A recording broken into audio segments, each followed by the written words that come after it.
Peggy 18.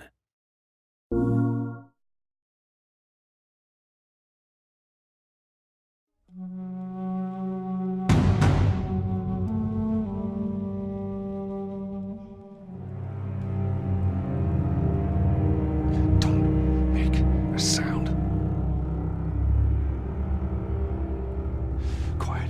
This way. We went through quite a process trying to figure out what the infected were going to be. A very big directive from the very beginning was they're not zombies. The early inception for it really came from a BBC video we saw called Planet Earth, where they were talking about a cordyceps fungus. As soon as we saw it, we were intrigued by the idea of what if it jumped to humans? In what interesting ways would it take over a human body and then force it to spread that infection? And we figured that the real evil in the game is the fungus. It's not the people. We want to see what kind of choices a human makes under that kind of pressure. There, see him? So as we're trying to develop the look of the infected, we went through so many different iterations, some that looked really alien and subhuman, some that looked just essentially like zombies, and we couldn't find like an original place for them. But one of our concept artists took a bunch of images of diseases or images of fungal overgrowth, and he kind of mashed it all together and he threw it on this person.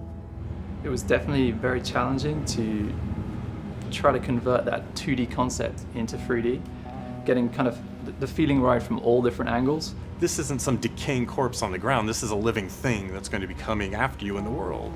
And it seemed so creepy and so unique that right away we gravitated towards it, and it's like, this is our base infected. Everything should kind of come out of this look. They use a form of echolocation to track down their enemies. Just like bats or even some blind people can see by making a clicking sound. They're like, oh, what if they make this sound and now they can see in the dark? A sound that on its own wouldn't be very scary. And then to associate it with something that people in this world are very fearful of, so that as you're exploring an environment, all of a sudden you hear this click and you're seeing everybody just get frightened, just everybody duck, everybody hushes.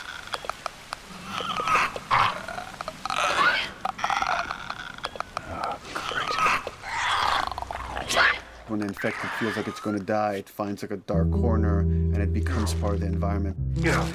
The fungus grows out of there, and if the fungus lingers there long enough, then spores will come out, and if people can breathe those spores, they become infected as well. Pretty much everyone in this world has had one of their loved ones at least become the infected, so they lost someone this way. It's a pretty brutal fate if you know, you're headed down that path. You've got some hard decisions to make. Yeesh. We actually made it. It's called luck. And it's gonna run out.